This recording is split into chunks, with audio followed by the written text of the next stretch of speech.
Hola, hola, compañeros y compañeras jóvenes de Derecho. Ya estamos aquí nuevamente con la materia de Derecho Fiscal y estamos analizando, como usted bien sabe, los elementos de los impuestos. ¿Por qué los impuestos tienen gran importancia? Porque ya lo hemos dicho en las anteriores, constituyen la principal fuente de ingresos de donde el Estado obtiene el mayor número de recursos económicos. Aunque ya hemos visto las contribuciones de mejoras, hemos visto también lo que son los productos, los derechos, los aprovechamientos y todos aquellos conceptos o rubros bajo los cuales el Estado obtiene ingresos. Como lo hemos dicho y lo repetimos, los impuestos vienen siendo los prioritarios, los número uno, de donde el Estado es donde obtiene la mayor cantidad de recursos, la mayor cantidad de dinero, y por eso hay que ir desglosando este aspecto que son los impuestos, que además constituyen la parte fundamental o la esencia básica del derecho fiscal o la columna vertebral, como usted lo quiera ver. Ya con anterioridad empezamos a desglosar cuáles son estos elementos de los impuestos. Son varios, pero empezamos a desglosar en cuanto a lo que vienen siendo los primeros y los mentalicemos una vez más, compañeros. ¿Cuáles son los elementos de los impuestos? Son las partes o componentes que todo impuesto debe contener. Llámese IVA, llámese impuesto a la renta, llámese el famoso YETU o lo que usted quiera. Entonces ellos deben tener estos elementos. Primeramente, el sujeto pasivo que vienen siendo los contribuyentes. Por visto, por estudiado, por explicado y espero por aprendido, la gran cantidad de contribuyentes que puede haber dentro de lo que viene siendo nuestro sistema fiscal. De las personas físicas y morales mexicanas hasta las personas físicas y morales extranjeras, siempre y cuando su fuente de ingresos lo obtengan justamente por tener aquí alguna actividad lucrativa dentro de nuestro país. No importa que la persona no esté aquí en el país, sino que se encuentre allá. Ejemplo, el dueño de Walmart, el dueño de McDonald's, obviamente no radica en México, no vive aquí en México. Pero sin embargo, sus ingresos se perciben aquí a través de sus tiendas y en consecuencia eso es lo que se va a grabar y es por tanto lo que va a cobrarse dentro de esta actividad. Tenemos también lo que vienen siendo los contribuyentes en cuanto al Estado. Recordemos que el Estado, aunque parezca así un poquito medio absurdo, medio ilógico, como puede ser el sujeto activo y sujeto pasivo, bueno, recordemos entre otras cosas porque el Estado muchas veces no solamente es persona derecho público, también actúa con persona de derecho privado. El hecho de que una Secretaría de Estado o el mismo presidente, o como se decía antes, la oficina de la presidencia, suscriba un contrato, porque ella también tiene personal, y ponía el ejemplo de fin de año en donde se contratan salones de eventos sociales, a veces restaurantes, etcétera, para que el personal vaya ahí a celebrar la famosa brindis navideño o el brindis de Año Nuevo. Entonces, ahí como puedes ver, la persona a nombre de la SEP, la persona a nombre de la presidencia va como particular, no va como autoridad, simplemente como particular a cerrar un contrato con cualquier otro tipo de persona. De igual manera, los estados o los países también pueden ser objeto de impuestos, siempre y cuando en los tratados se establezca esa condición. México tiene tratado con Canadá, con Estados Unidos y con otros países. Si así lo dispone su clausulado, que los países pagarán impuestos con motivo de los importaciones, exportaciones de mercancías o la venta de sus productos, así establecerá. Un ejemplo, sabemos que Pemex, compañeros, él produce lo que vienen siendo barriles de petróleo. Los barriles de petróleo los vende al extranjero, los vende a otros países. En consecuencia, aunque es un organismo centralizado, pertenece por tanto al Estado. Y aunque tiene autonomía y personalidad jurídica también. Entonces, como puedes ver, hay varios casos que hay que ir analizando. ¿Quiénes son los famosos sujetos pasivos, los contribuyentes? Respecto al sujeto activo, ya también lo vimos en clase anterior. No es sino más que la autoridad fiscal o también conocida como el fisco, encabezada, mejor dicho, por lo que es la SHCP, la Secretaría de Hacienda y Crédito Público. Sí, como les decía, compañeros, la autoridad fiscal o lo que es el fisco, lo vimos principalmente, está encabezado, mejor dicho, por Hacienda. Hacienda a nivel federal es la principal autoridad, no tanto en que es la que ella cobra o la que ella lleva a cabo las sanciones, sino que ella es la que lleva el control de los ingresos, de los egresos, que distribuye cómo se va a dar el dinero, cuánto le corresponde a cada estado, cuánto le corresponde a cada secretaría y cuánto le corresponde, que viene a cada organismo centralizado. Como recordarán, por eso hay una ley de ingresos de la Federación y un presupuesto de egresos de la Federación, para que en base a estas dos leyes, estos dos documentos, la autoridad, en este caso Hacienda, el presidente por conducto de Hacienda, sepa de dónde va a obtener esos ingresos, cuánto va a obtener de IVA, cuánto va a obtener de impuesto a la renta, de la tenencia y cosas por el estilo. Y al mismo tiempo va a saber con precisión cómo va a distribuir ese dinero. A quién le va a dar, cuánto dinero le va a dar a Zacatecas, cuánto le va a dar a Durango y así por el estilo. Pero también hemos visto que la autoridad fiscal se encarga también de cobrar. Entonces, esos son los famosos organismos descentralizados. Son organismos más que nada de carácter operativo, de carácter técnico, más que de carácter administrativo. Creo que esto ya lo manejamos en clases anteriores. ¿Cuál es la diferencia entre una Secretaría de Estado y los organismos descentralizados? Y ambos, empresas, dependencias o secretarías de Estado y organismos descentralizados, constituyen la Administración Pública Federal, el gobierno federal o la famosa Federación Comercio. Y en ese momento, cuando lleves Administración Pública, ahí lo verás con más detalle, pero desde ahorita ya lo estamos visualizando y espero lo vayas entendiendo. Ahí tenemos a un Seguro Social, ahí tenemos a un CAPUFE, Caminos y Puentes Federales y Servicios Conexos, tenemos una Profeco, compañeros, tenemos un Pemex y muchas otras instituciones. También tenemos un registro civil y otro tipo de dependencias, quienes han sido dotadas de personalidad y patrimonio propio, es decir, se manejan por sí mismas, son libres. No tanto dependen del Ejecutivo, sí están subordinadas al Ejecutivo, pero les dan autonomía para que se manejen. Un ejemplo, el director de Pemex sabrá cuántos barriles vende, cuántos barriles produce de petróleo y cuántos, por ejemplo, se espera, porque él tiene autonomía. A lo mucho le informará al presidente por razones obvias que el presidente quiere informes. Oye, ¿cómo va Pemex durante el mes de enero ante el mes de marzo? Quiero un informe, quiero que vengas a ver y quiero que me digas cómo anda la producción, anda baja, anda bien, tenemos problemas económicos, no los tenemos. Pero tanto como que el presidente le diga al director de Pemex, no quiero que vendas, no hagas esto, no, simplemente él tiene autonomía. Lo mismo pasa con el SAT. El SAT obviamente que depende de Hacienda y Hacienda depende del presidente, se crea esta especie como de lineamiento, de línea sobre cómo se manejan y cómo se administran. El SAT también tiene personalidad propia, es decir, él a nombre propio puede hacer trámites de gestión de cobro, gestión de multas, gestión de embargos y demás situaciones que tiene personalidad propia, tiene patrimonio propio. De igual manera, el presidente pues les podrá pedir informes. Quiero, SAT, que me informes cómo va la recaudación, andamos bien o andamos mal.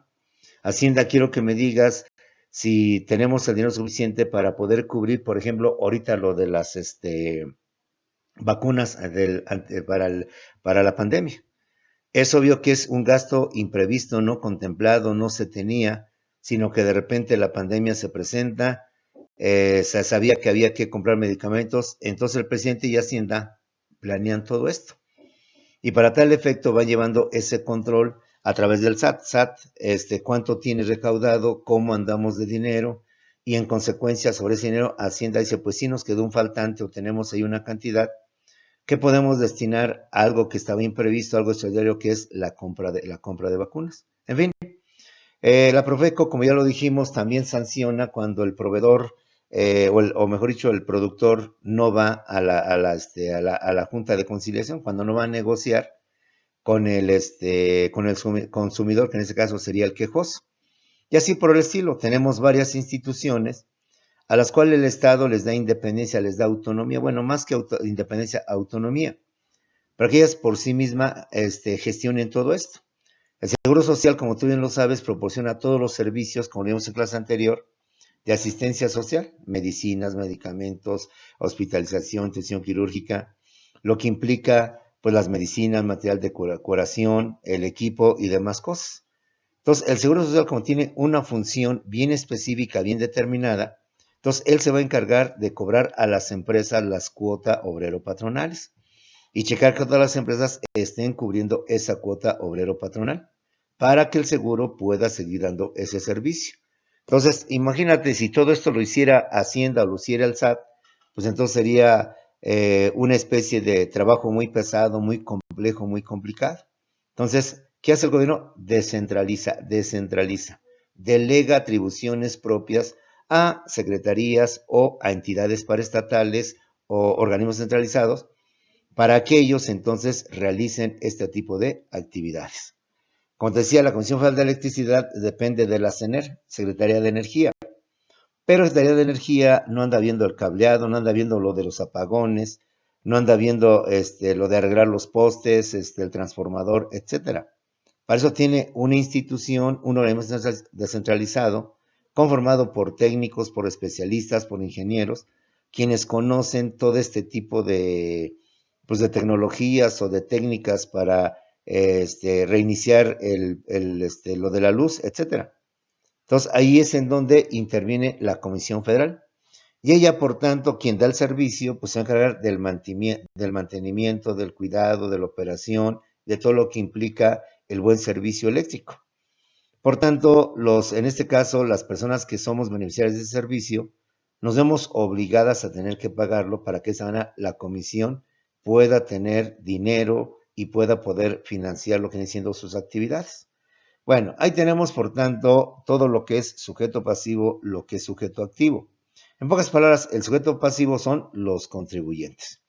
El sujeto activo viene siendo la autoridad, en este caso, la autoridad fiscal o lo que viene siendo el fisco. Es decir, las secretarías y los organismos descentralizados que tienen atribuciones, que tienen facultades en materia fiscal, ¿sí? Pasemos ahora a los otros elementos que son la materia u objeto tributario o también llamado imponible. Tenemos también otro elemento que es el hecho tributario o imponible, la base tributaria o imponible, la tasa o cuota tributaria, la deuda tributaria y lo que viene siendo la fuente del impuesto.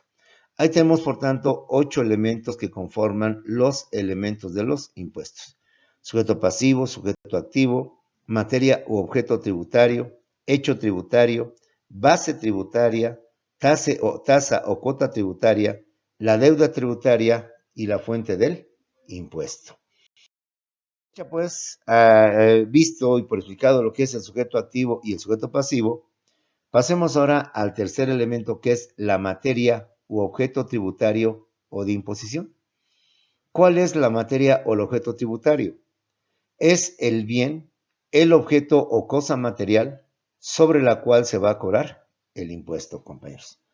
Nuestras pertenencias, nuestro patrimonio, nuestros bienes que constituyen nuestro patrimonio, muchas veces al adquirirlos o tenerlos con nosotros, requieren, por tanto, pagar un impuesto, compañeros. Entonces, ¿cuál es la materia o objeto tributaria? Son los bienes, las propiedades, los objetos o cosas materiales que las personas tenemos y sobre las cuales el gobierno nos va a cobrar un impuesto. ¿Cuáles son estos? Los bienes muebles, los automóviles, las computadoras, los aparatos electrodomésticos, los trailers y todo aquello que por sí mismo puede moverse o bien con ayuda de alguien y trasladarse de un lugar hacia otro. Esos son los bienes muebles. Los bienes muebles son los escritorios, son los comedores, los aparatos electrodomésticos, los coches, los automóviles, todo aquello que podemos cambiar de un lugar hacia otro, que podemos trasladar de un lugar hacia otro lugar, bien sea por sí mismos o con ayuda o apoyo de alguien. En este caso, usted bien lo sabe, si adquiere un coche nuevo va a pagar un impuesto sobre lo que viene siendo este vehículo.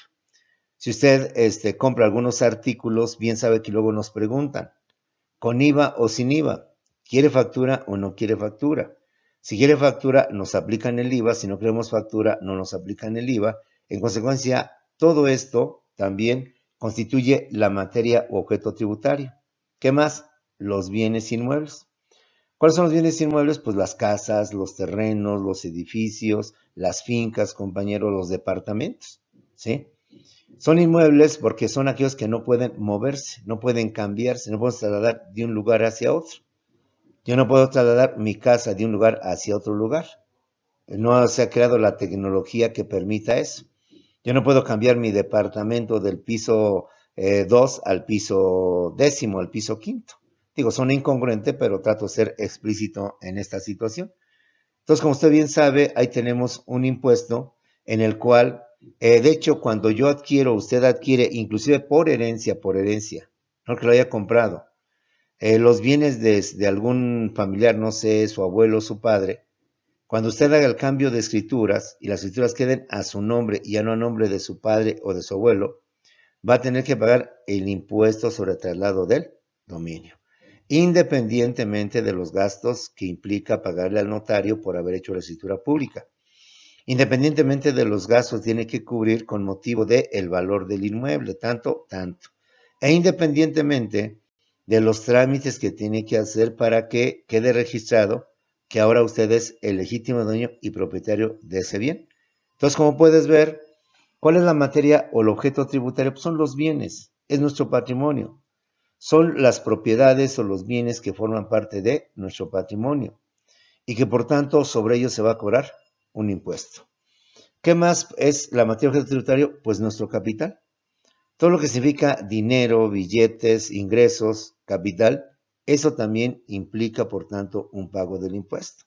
Ejemplo, si usted y yo trabajamos y recibimos un sueldo, recibimos un salario, nos van a aplicar el impuesto sobre la renta o, según el caso, impuesto sobre el producto al trabajo. ¿Por qué?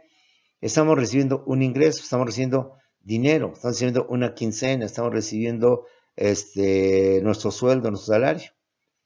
Entonces, como eso también es un bien, también en consecuencia significa pagar un impuesto. Eso ya lo hemos explicado, que cuando vamos a pedir trabajo y decimos cuánto voy a ganar, y me dicen 5,000, pues acuérdate, pregúntale, ¿esos 5,000 son libres, ya sin impuestos, o 5,000 menos los impuestos? ¿Por qué? Porque ya menos los impuestos ya no son 5,000, ya son 4,000, no sé, un ejemplo, ¿no? 4,400, 4,600.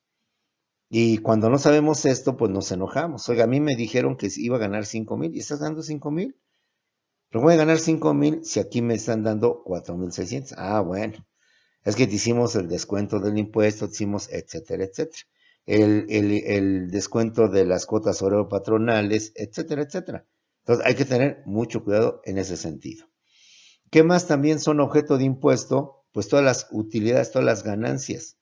Todo lo que obtiene una persona con motivo de sus inversiones, con motivo de la bolsa de valores, donde el haber invertido significa, por tanto, obtener una ganancia, una utilidad. A lo mejor yo no gano un sueldo, no gano un salario, pero obtengo ganancias porque invertí en la bolsa de valores o invertí en algún negocio X cantidad de dinero. Ese dinero me está dando utilidades, me está dando ganancias, me está dando rentabilidad. Entonces, esas ganancias que yo obtengo con motivo de estos conceptos, va a implicar que también me apliquen un impuesto. ¿Qué más? Algunos productos como son los cigarros, como son los refrescos, como es la gasolina, también van a pagar un impuesto. Ya hablaremos del famoso IEPS, que es el que grava este tipo de bienes, este tipo de cosas u objetos materiales. E independientemente de obtener ingresos, se supone que estos impuestos se cobran precisamente para hacer más caras pues el vino, hacer más caro el cigarro, hacer más caro este tipo de productos. ¿Cuál es la idea?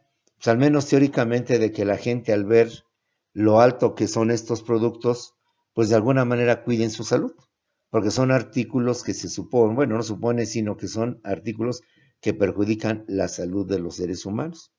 Entonces, una forma de evitar su consumo, tratar de evitar su consumo, es justamente subirles de precio, hacerlos un poquito más caros. Al menos esa es la intención y es lo que viene siendo en teoría.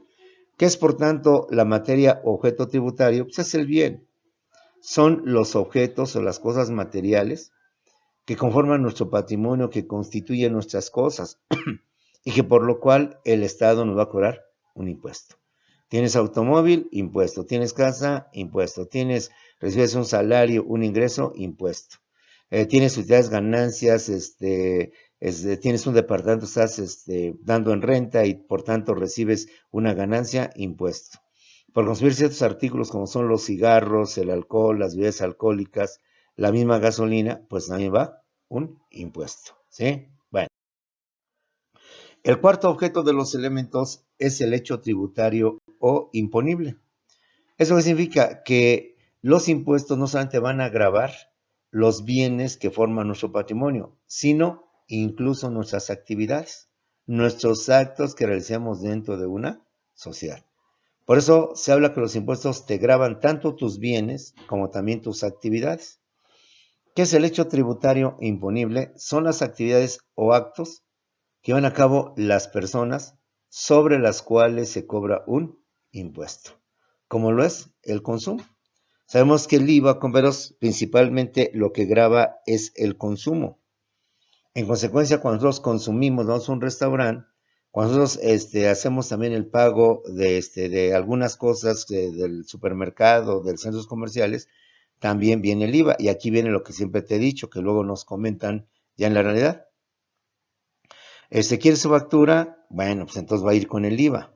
¿Quiere usted con IVA o sin IVA? Y entonces ahí es donde entra este impuesto. Entonces, como puedes ver, los impuestos no solo gravan nuestros bienes, nuestras propiedades, nuestro patrimonio. Los impuestos también gravan nuestras actividades, nuestros actos que realizamos.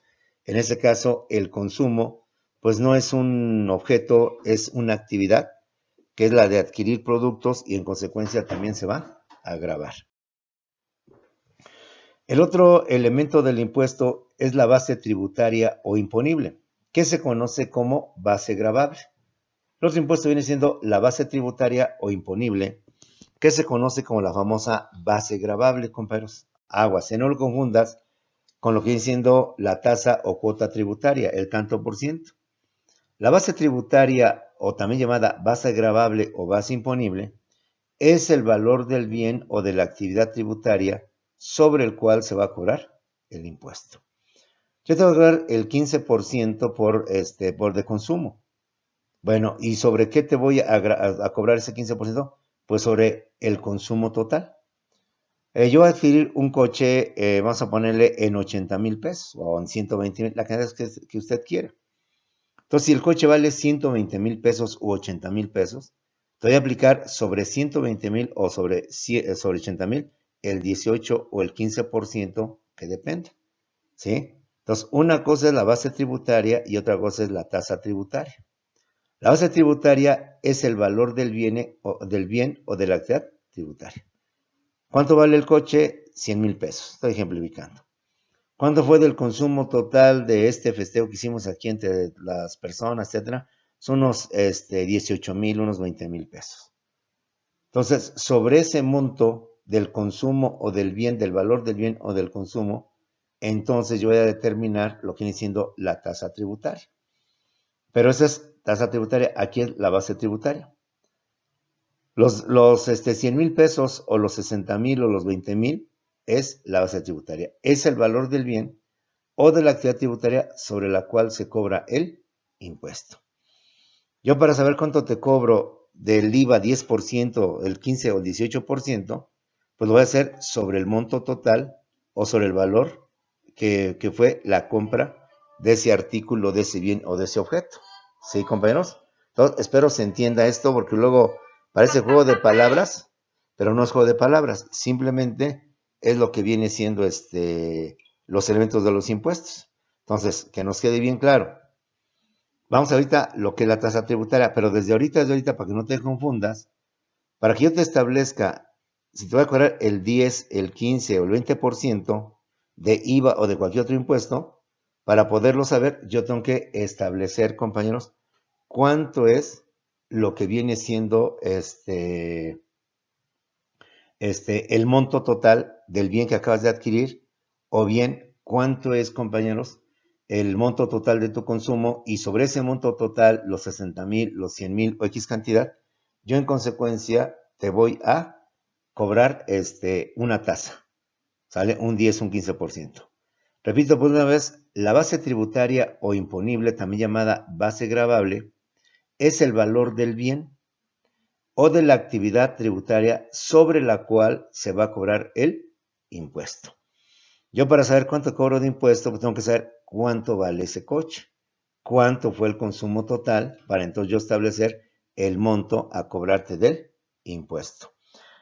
¿Cuáles son tus ingresos? Pues son tantos ingresos, entonces sobre esos ingresos mensuales de 10,000, de 20,000, de 70,000, de 80,000 pesos mensuales, yo te voy a fijar el tanto por ciento que corresponde. Por tanto, la persona que gana 20,000 a la que gana 80,000, pues va a variar, obviamente, lo que viene siendo esta tasa. ¿Sí? Y ahora sí tenemos la tasa o cuota tributaria, es decir, el tanto por ciento, el porcentaje total. ¿Qué es la tasa o cuota tributaria? Es el porcentaje o tanto por ciento que se cobra en base al valor o costo del bien o actividad. Es decir, en base al valor de la base gravable, compadres.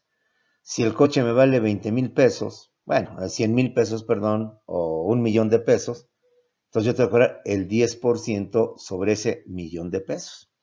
Si el consumo que usted llevó a cabo fueron de 18,000 pesos, de 14,000 pesos, X cantidad, entonces yo sobre esos 14,000 o 18,000 pesos te fijo el 10%, el 15%, el 18%, según el producto sobre el cual la ley me establezca la tasa o porcentaje a cobrar, compañeros. ¿Sí?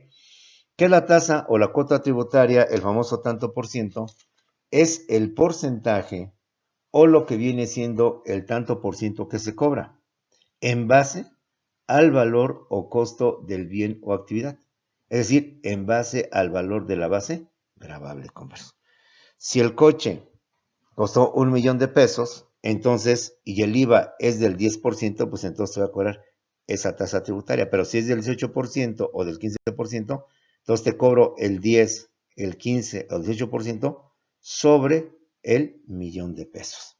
Entonces, una es la base gravable, que es el monto total del objeto o de la actividad, y otra es la tasa tributaria, que es el porcentaje sobre el cual se va a fijar el monto del impuesto.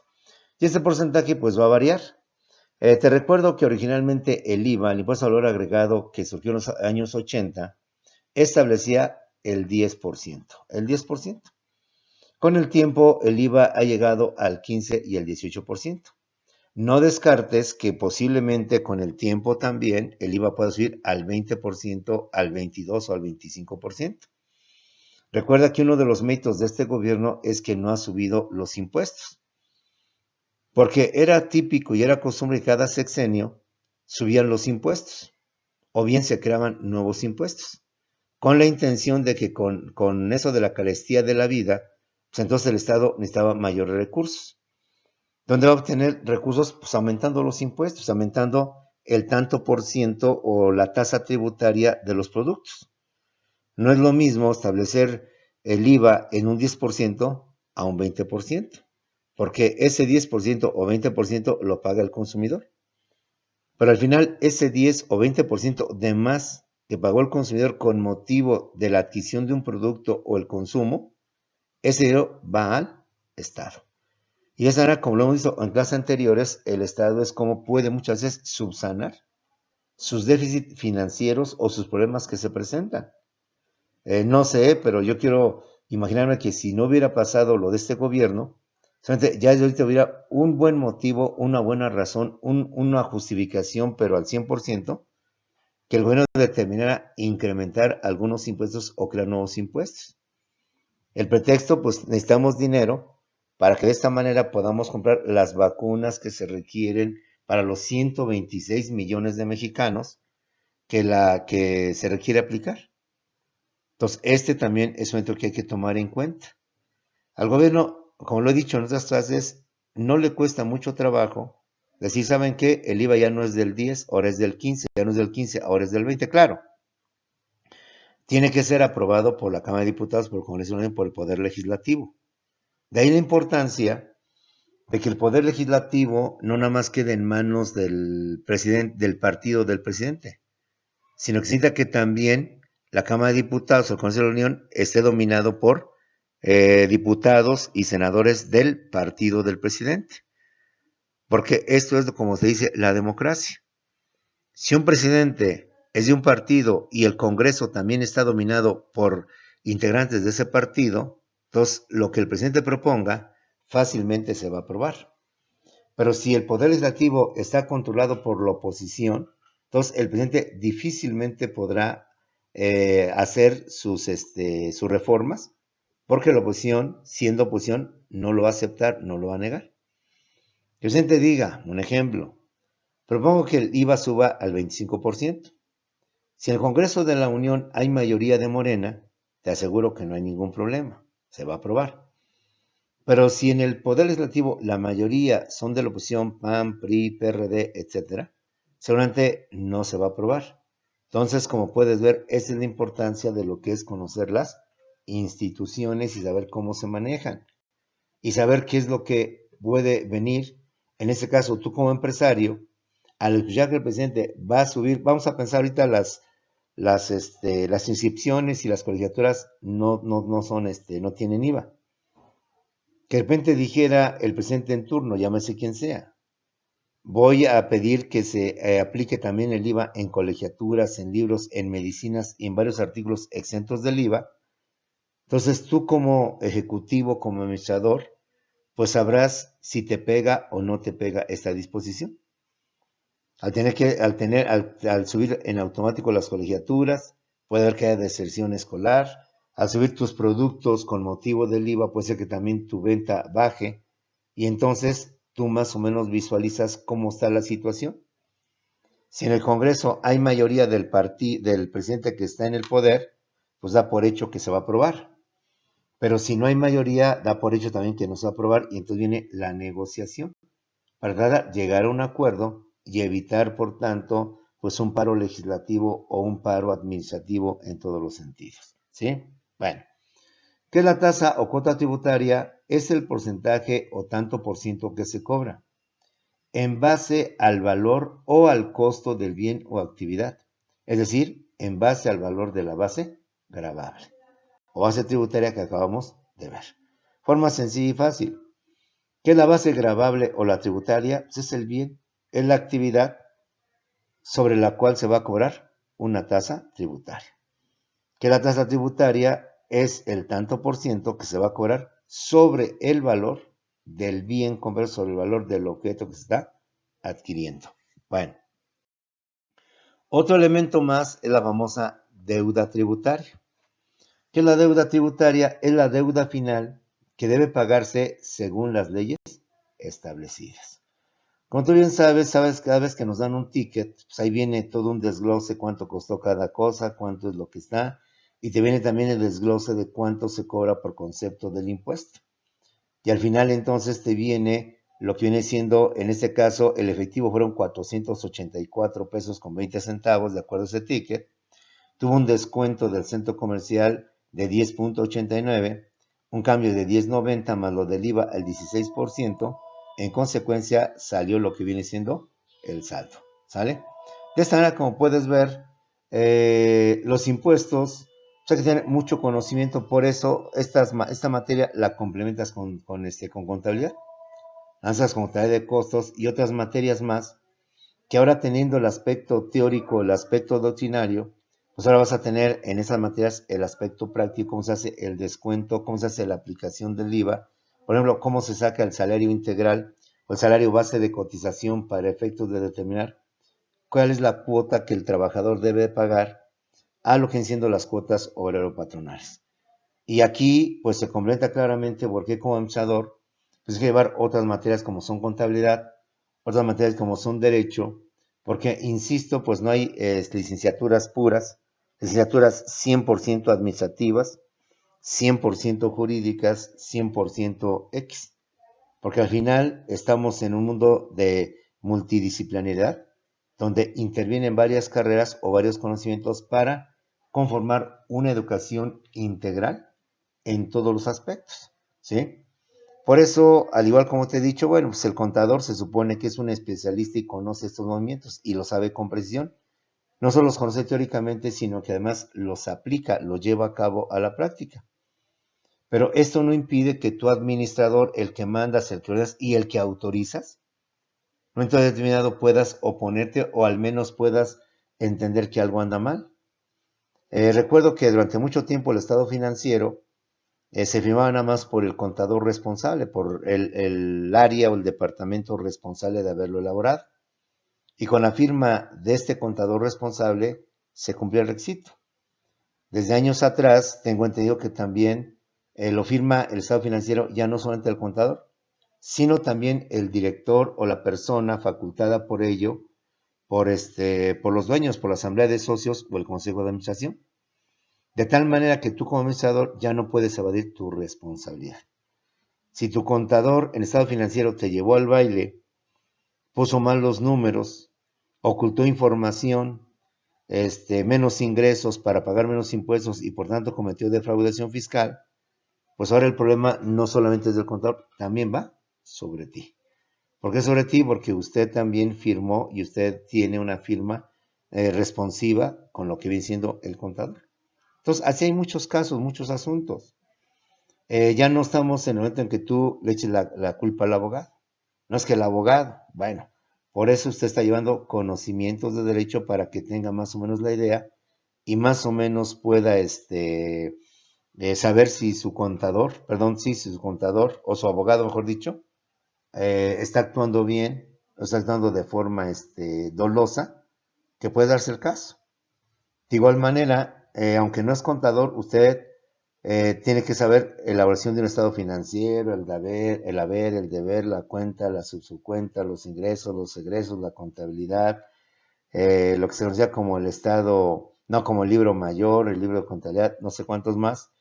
Hoy se implican con el COI, el NOI, el SAI y otras aplicaciones, para que usted, pues también, dada su responsabilidad, pueda entender si anda bien o anda mal ese dictamen, estado financiero o esa demanda o ese acuerdo a la cual el abogado llegó para iniciar o finiquitar un juicio o un procedimiento ante alguna autoridad, ¿sí? Después, lo que es la fuente del impuesto. ¿Qué es la fuente del impuesto? Para algunos es la ley donde se establece o tipifica el impuesto respectivo y su pago u obligatoriedad. ¿De dónde nacen los impuestos? ¿Dónde son los impuestos? Pues de una ley. Porque el Poder Legislativo la hizo ley. Porque el Poder Ejecutivo a través de Hacienda simplemente lo propuso. Yo propongo esta ley y propongo estos artículos y propongo gravar con tanto por ciento esta actividad o estos bienes. Yo, Poder Legislativo, escucho lo que dice el Ejecutivo. Si lo estimo apropiado, lo apruebo. Y si lo apruebo, lo hago ley y lo convierto en una ley. Y entonces, cuando una persona o nosotros no se me pagó ese impuesto, pues ¿de dónde el gobierno sacó esta tontería que debo de pagar yo ahora tanto dinero por esto, por esto otro? Ah, pues de una ley que desde hace un mes, 2 meses o X tiempo se estableció, fue expedida por el Ejecutivo, donde se establece que a partir de la presente fecha, las personas que compren, que adquieran, que realicen o lleven a cabo X actividad, tendrán que cubrir un tanto por ciento, pagar un tanto por ciento, etcétera, etcétera. Entonces, recuerda que los impuestos no son capricho, no son al criterio del presidente que nada más los pone cuando él quiera o los quita cuando él quiera, no. Se supone que los impuestos deben estar propuestos por el Ejecutivo, aprobados por Hacienda, y de esta manera, aunque yo no esté de acuerdo con ellos, pero si la autoridad me comprueba que hay una ley donde me dice que yo por hacer esta actividad o adquirir o obtener ciertas ganancias debo pagar un impuesto, pues compañeros, ya no hay nada que hacer, nada que decir, simplemente pues cumplir. Y en todo caso, en su momento, pues ir a tu abogado, bueno, pues un amparo para que el Poder Judicial, la Suprema Corte, me ampare, me proteja, para que la autoridad no me siga cobrando esto. Pero pues un juicio te va a dar un tiempo y pues esperar a ver si la Suprema Corte resuelve a tu favor o resuelve en tu contra. Que venido de una ley ya establecida, ya promulgada, ya autorizada, pues difícilmente se podría contravenir. Bueno, ¿cuál es la fuente del impuesto? Para algunos autores es la ley donde se establece o tipifica el impuesto respectivo y su pago u obligatoriedad, compañeros, ¿sí? Ese vendría siendo, por tanto, la fuente del impuesto. Para terminar, también tenemos en derecho fiscal lo que se conoce el concepto de crédito fiscal. ¿Qué es el crédito fiscal? Es el ingreso que tiene derecho a percibir el Estado en sus funciones de autoridad o derecho público, que provenga de las contribuciones, de los aprovechamientos o de sus accesorios, compañeros. Nosotros le debemos un dinero a Hacienda, al SAT, le debemos el pago de alguna contribución, entonces es un crédito fiscal, es un dinero a favor del Estado. El Estado es nuestro acreedor y nosotros somos sus deudores, compañeros. porque el Estado nos tiene que cobrar ese dinero, nosotros lo tenemos que pagar. Por tanto, el crédito fiscal es el ingreso que tiene derecho a percibir el Estado en sus funciones de autoridad, de fisco o de derecho público, que provenga de contribuciones, aprovechamientos o de sus accesorios. El Estado es nuestro acreedor y nosotros somos sus deudores, porque nosotros le tenemos que pagar al Estado este dinero por mandato de la ley. En consecuencia, el Estado tiene ese crédito fiscal, ese dinero a su favor por parte de los contribuyentes, por parte de las personas físicas o bien de las personas morales. Y a este ingreso que el Estado tiene derecho se le conoce como el crédito fiscal. Insisto, donde el Estado viene siendo el acreedor y nosotros venimos siendo los deudores obligados a cubrir ese dinero, ese crédito a favor de lo que viene siendo el Estado. ¿Sí? Bueno, espero, compañeros, vayamos entendiendo un poquito más de los impuestos, comprendiendo su estructura, comprendiendo algunos aspectos para entender mejor lo que significa un impuesto. Y como lo dije la primera vez, pues a lo mejor no nos gusta que por adquirir una casa tengo que pagar un impuesto, que por dar un coche compro pagar otro impuesto, que porque le pongo gasolina a mi coche pagar un impuesto, que porque me compré unos cigarrillos y un refresco tengo que pagar un impuesto, que porque alguno de mis ascendientes tuvo la atención de heredarme, pues pagar también un impuesto. Que porque tengo que hacer el trámite ante un notario, pagar un impuesto. Se entiende que no nos gusta esto, pero espero vayamos entendiendo la razón por la cual se ha establecido esta forma de crédito de dinero a favor del Estado. Lo único que debemos de ponernos, quizás locos, agresivos o violentos, es cuidar que ese dinero realmente nos sea regresado, no directamente, sino que nos lo reinviertan, pues teniendo alumbrado público, teniendo servicio de limpieza, teniendo carreteras en óptimas condiciones, avenidas, drenaje, alcantarillado, luz pública, etcétera, etcétera. Y aquí siento sí es bueno enojarnos, no estar de acuerdo, protestar. Pero el otro, pues va entendiendo esta forma en cómo el Estado maneja sus ingresos y obtiene sus ingresos. Bueno, jóvenes, pues los dejo ahorita para que en unos cuantos segundos nos comuniquemos unidos a la segunda clase del día de hoy sobre derecho fiscal.